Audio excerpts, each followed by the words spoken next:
আমি গ্রামের একজন সাধারণ বিবাহিত মহিলা, আমার বয়স এখন মাত্র ২০ বছর। আমি দেখতে খুব সুন্দর, কারণ অনেকেই আমাকে বলেছে যে আমি খুব আকর্ষণীয় দেখতে এবং সবাই আমার সাথে সম্পর্ক গড়ার চেষ্টা করে। আমার স্বামী আমাকে শহরে নিয়ে গিয়েছিল। তিনি বাইরে কাজ করতে যেতেন এবং তার ডিউটি ছিল ১২ ঘণ্টার। তাই আমি সারাদিন একা ঘরেই কাটাতাম। তখন আমি ভাবলাম আমিও কিছু কাজ করব। তাই আমি একটি বড় বাড়িতে কাজের মেয়ে হিসেবে যোগ দিলাম। সেখানের মালিকের নজর পড়ল আমার যৌবনের উপর। তিনি অপেক্ষা করছিলেন সুযোগের জন্য। একদিন সেই সুযোগটি তার হাতে এসে গেল এবং সে আমার সাথে অত্যাচারণ করল। আপনাদের সবাইকে আজকের এই গল্পে স্বাগতম। আমার স্বামী একটি বড় শহরে দিনমজুরি করে। আমি আগে গ্রামেই থাকতাম, কিন্তু কয়েক মাস আগে আমার স্বামী আমাকে শহরে নিয়ে এসেছিল। সে আমাকে একটি ঝুপড়ি বস্তিতে ভাড়া করা ঘরে রাখত। আমাকে রান্না থেকে শুরু করে সব কাজই সেই ঘরেই করতে হতো। সেখানে টয়লেটেরও সুবিধা ছিল না। সকাল সন্ধ্যা রাস্তার ধারেই যেতে হতো। প্রথম দিকে খোলা জায়গায় গোসল করতে খুব লজ্জা হতো, কে দেখে ফেলবে এই ভয়ে থাকতাম। কিন্তু ধীরে ধীরে আমি সেই পরিবেশের সাথে মানিয়ে নিলাম। আমার স্বামী সকাল ৮টায় নাস্তা করে এবং টিফিন নিয়ে বেরিয়ে যেত, তারপর রাত ১০টার আগে ফিরত না। তার ডিউটি ছিল ১২ ঘণ্টার। যখন আমার স্বামীর মাসিক বেতন আসত, আমি না জেনেই বুঝে যেতাম যে আজ তার বেতন এসেছে, কারণ সেদিন সে মদ্যপান করে আসত এবং আমার জন্য মিষ্টি আনত। আর সেই রাতে সে আমার সাথে দুর্ব্যবহার করত। কিন্তু সে আমাকে খুব ভালোবাসত। তবে তার বেতন এত কম ছিল যে সে আমার জন্য কখনো শাড়ি বা অন্য কিছু কিনে দিতে পারত না। একদিন দুপুরে আমি আমার ঘরে শুয়েছিলাম, তখন দরজায় কিছু শব্দ শুনলাম। আমি বের হয়ে দেখলাম সামনে একটি যুবতী মহিলা দাঁড়িয়ে আছে। সে হেসে বলল, আমার নাম শালিনী, আমি পাশের ঝুপড়িতেই থাকি। সে আমাকে বলতে লাগল, তুমি যেদিন থেকে এসেছ কখনো তোমাকে বাইরে বের হতে দেখি না। তোমার স্বামী তো কাজে চলে যায়, বাইরে বের হও, তাহলে পরিচয় বাড়বে। একা একা পড়ে থাকলে তুমি অসুস্থ হয়ে পড়বে। চলো আমার ঘরে গিয়ে কথা বলি। আমি বললাম, আমি এখানে নতুন এসেছি, কাউকে চিনি না। তখন সে বলল, আরে ঘর থেকে বেরো, তাহলে তো কাউকে চিনতে পারবে। আমি আমার ঘরে তালা লাগিয়ে শালিনীর সাথে চললাম। যখন আমি শালিনীর ঝুপড়িতে ঢুকলাম, তখন আমি হতবাক হয়ে গেলাম। তার ঝুপড়িতে দুটি ঘর ছিল, রঙিন টেলিভিশন, ফ্রিজ, যেখান থেকে সে পানি বের করে আমাকে খাওয়াল। আমি কখনো ফ্রিজ দেখিনি, এমনকি এর সম্পর্কে শুনিওনি। আমি জিজ্ঞাসা করলাম, বোন, এটি কী ধরনের আলমারি? শালিনী মনে মনে হেসে বলল, এটি আলমারি নয়, ফ্রিজ। এতে রাখলে খাবার পানীয় কয়েক সপ্তাহ পর্যন্ত নষ্ট হয় না, পানি ঠান্ডা থাকে, বরফ জমানো যায়। গত মাসেই এটি ৩০,০০০ টাকায় কিনেছি। আমি অবাক হয়ে জিজ্ঞাসা করলাম, বোন, তোমার স্বামী কি কাজ করে? শালিনী বলল, সেই কাজ করে যা তোমার স্বামী করে, পাশের কেমিক্যাল ফ্যাক্টরিতে মজুরি করে। তবে তার আয় থেকে এসব কিছু নয়, আমিও তো কাজ করি। এখানে থাকা বেশিরভাগ মহিলাই কাজ করে, না হলে ঘর চলে না।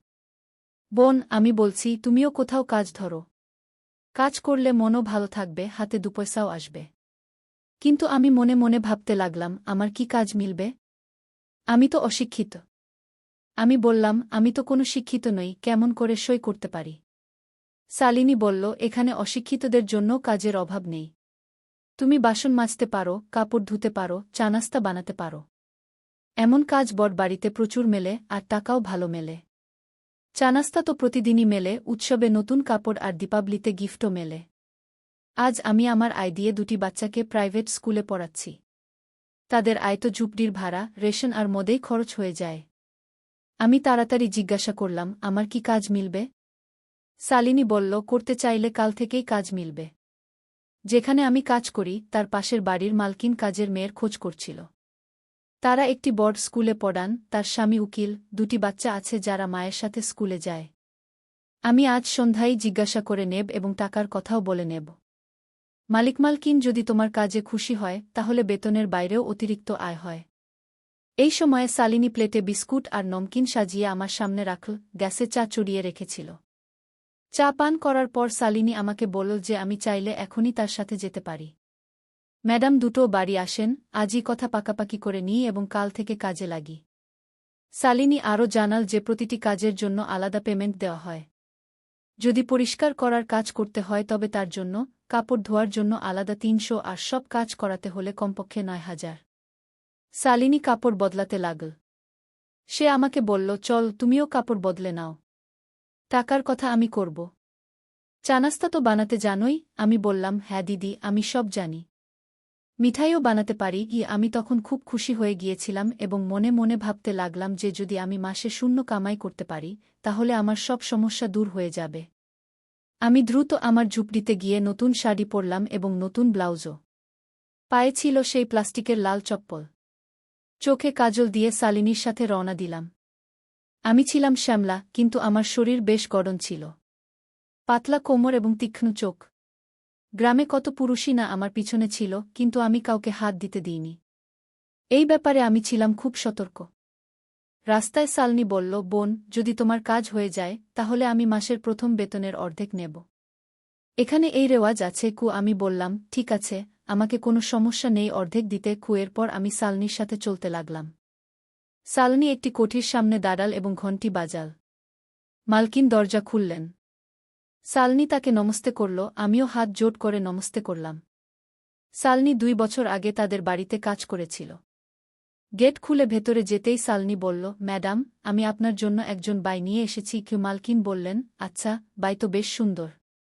আগে কোথাও কাজ করেছে? ম্যাডাম আমাকে জিজ্ঞাসা করলে শালিনী উত্তর দিল, এখনই গ্রাম থেকে এসেছে, কিন্তু সব কাজ জানে। মিঠাই এমন বানায় যে খেলে আঙুল চেটে খেতে ইচ্ছে করবে। সে আমার এলাকারই, তাই আমি আপনাদের কাছে নিয়ে এসেছি। এখন বলুন, কতগুলো কাজ করাতে চান? ম্যাডাম বললেন, দেখো শালিনী, সব কাজই করাতে হবে। সকালে নাস্তা এবং দিনে লাঞ্চ বানাতে হবে। রাতের ডিনার আমি নিজেই বানিয়ে নেব। কাপড় ধুতে হবে, পরিষ্কার পরিচ্ছন্নতা, বাসন মোছা, এই সব কাজ। সকালে তাড়াতাড়ি আসতে হবে। আমি 7টার মধ্যে বাড়ি থেকে বেরিয়ে যাই। এরপর ম্যাডাম দরদাম করে জিজ্ঞেস করলেন, কাল থেকে কাজ করবে? আমি বললাম, আমি কাল থেকেই চলে আসব। কাজ তো করতেই হবে, তাহলে কাল আর পরশু কি? রাতে যখন আমার স্বামী বাড়ি ফিরল, আমি তাকে সব কথা শুনালাম। সে বলল, এটা ঠিক আছে যে তুমি কাজে যাবে, কিন্তু কোঠায় থাকা লোকেরা খুব খারাপ হয়। তারা কাজের মেয়েদের উপর খারাপ নজর রাখে। এই শালিনী খুব চালাক মহিলা, যে কোঠায় কাজ করে সেখানে পুরুষদের ফাঁসিয়ে সে প্রচুর টাকা আদায় করে। এমনি এমনি নয়, তার কাছে ফ্রিজ আর দামি দামি জিনিসপত্র আছে। এতে আমি বললাম, আমার উপর কেউ এমনি হাত তুলতে পারবে না। গ্রামেও আমার পিছনে কিছু বকে যুবক লেগেছিল, কিন্তু আমি কাউকে ঘাস দিইনি। একদিন দুপুরে আমি নল থেকে জল নিতে গিয়েছিলাম। জ্যৈষ্ঠ মাসের দুপুর, রাস্তা একদম নির্জন ছিল। তখন কোথা থেকে বাবু সাহেবের বড় ছেলে এসে হাজির হল আর হঠাৎ আমার হাত ধরে ফেল। আমি তাকে এমন ধাক্কা দিলাম যে সে পড়ে যেতে যেতে বেঁচে গেল আর তারপর দৌড়ে পালাল। আমি দমে যাওয়ার মেয়ে নই। আর এখন আমি কথা বলেও ফেলেছি। দুনিয়ায় ভালোমন্দ সব ধরনের মানুষ আছে। আমি আমার স্বামীকে বোঝালাম, সে মানল এবং বলল, তুমি যেমন ঠিক মনে করো। আমি তোমার উপর পুরো বিশ্বাস রাখি। পরের দিন আমি সকাল সকাল উঠে শালিনীকে নিয়ে 6টার মধ্যে কোঠায় পৌঁছে গেলাম।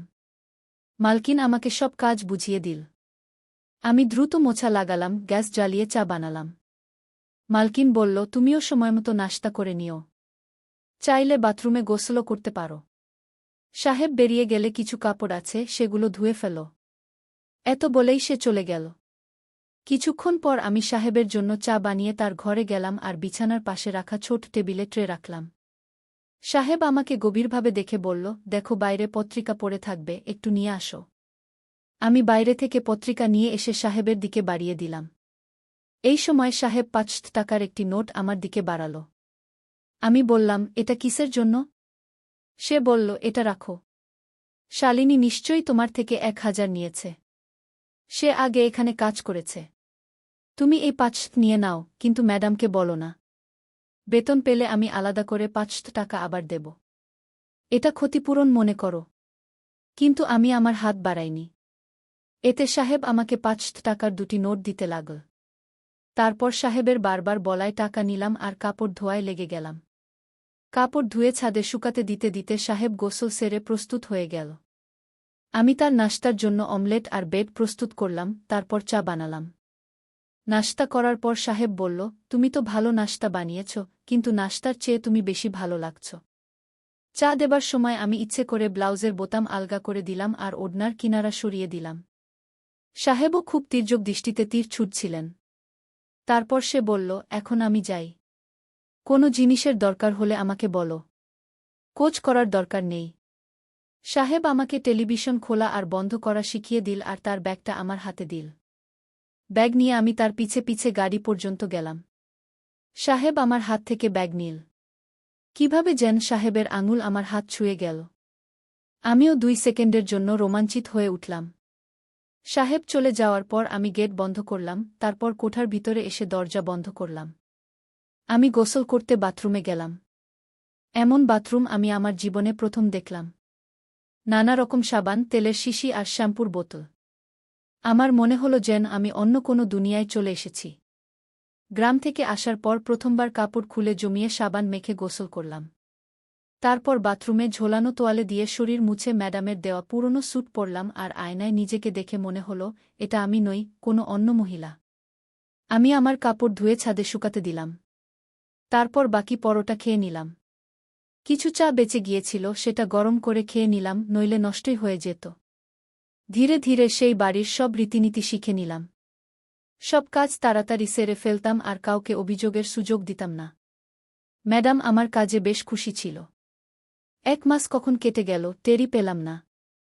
মাস পূর্ণ হতেই ম্যাডাম বাকি বেতন দিয়ে দিল। সেদিন আমি বেশ খুশি ছিলাম। সন্ধ্যার মধ্যে যখন আমি বাড়ি ফিরলাম, প্রথমেই 1000 টাকা শালিনীকে দিয়ে দিলাম। শালিনী আমাকে চা খাওয়ালো আর খবরাখবর নিল। সে ইশারায় জিজ্ঞেস করল, সাহেব থেকে কোনো সমস্যা তো হয়নি? আমি বললাম, এমন কিছু নয়। শালিনী বলল, যদি তুমি চাও তাহলে সন্ধ্যায় আরেক বাড়িতে লাগতে পারো। কিছু না হোক, 1000 টাকা সেখান থেকেও মিলবে। এতে আমি বললাম, ভাবব। নিজের বাড়ির কাজও তো আছে। এত বলেই আমি ফিরে এলাম। সাহেব তার চা আমার কাছ থেকেই নিতেন, যখন ম্যাডাম আশেপাশে থাকতেন না তখন আমাকেই দিতেন। আমিও মজা নিতাম। আমি বুঝে গিয়েছিলাম যে মালিকের চোখ আমার যৌবনের দিকে, তারা আমাকে টাকা দিলে আমি প্রথমে নিতে অস্বীকার করতাম, কিন্তু তারা জোর করে দিয়ে দিত এবং বলত, দেখ রঞ্জু, আমাদের কাছে টাকার অভাব নেই। আর আজ 1000 টাকার মূল্যই বা কি? তোমার কাজ আমার হৃদয় জয় করেছে। অনেক মহিলা এই বাড়িতে কাজ করেছে, কিন্তু তোমার মতো সুন্দর কাজ তাদের মধ্যে ছিল না। আমি চুপ করে থাকতাম। সাহেব কিছু হাত মারতে চাইতেন, কিন্তু বুঝতে পারতাম না। একদিন ম্যাডাম আমাকে বললেন, রঞ্জু, আমাদের স্কুল থেকে ট্যুর যাচ্ছে, আমিও যাচ্ছি এবং বাচ্চারাও। বাড়িতে শুধু সাহেব থাকবেন।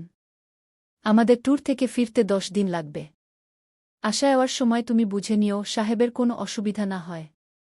আর আগে অমলেট বানিয়ে দিও এবং তুমি এমন করো, লাঞ্চের সাথে ডিনারও তৈরি করে ফ্রিজে রেখে দিও।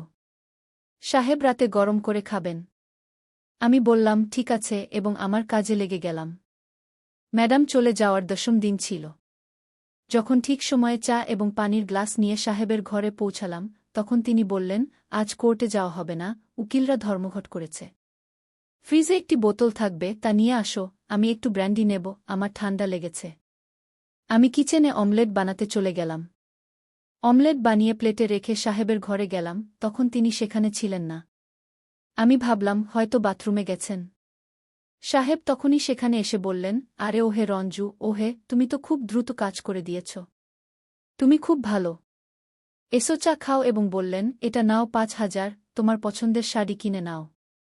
আমি বললাম, কোনো কাজের টাকা সাহেব? বেতন তো আমি নিয়েই থাকি। আরে নাও নাও, টাকা অনেক কাজে লাগবে। না বলো না। বলতে বলতে সাহেব আমার হাত ধরে ফেললেন এবং টাকা আমার ব্লাউজে ঢুকিয়ে দিলেন। আমি পিছিয়ে গেলাম, তখন সাহেব আমার ব্লাউজে হাত ঢুকিয়ে দিলেন এবং ব্লাউজের বোতাম ভেঙে গেল। আমি জোরে ধাক্কা দিলাম, সাহেব বিছানায় পড়ে গেলেন। এই সময় আমিও তার উপর পড়ে গেলাম। আমি জোরে একটি চুম্বন গালে লাগালাম এবং বললাম, সাহেব 5000 আর দাও, দেখো ম্যাডাম বাচ্চাদের নিয়ে আসছে। সাহেব বললেন, তুমি দ্রুত এখান থেকে চলে যাও এবং তোমার পুরো পার্স আমাকে দিয়ে দাও। বন্ধুরা, এরপর যা ঘটেছে তা সব এই ভিডিওর পার্ট 2তে আমরা শীঘ্রই নিয়ে আসব। যদি আপনি প্রথমবার আমাদের চ্যানেল দেখছেন, তবে চ্যানেলটি সাবস্ক্রাইব করতে কষ্ট করুন এবং গল্পটি ভালো লাগলে ভিডিওটি লাইক ও শেয়ার করুন। ধন্যবাদ।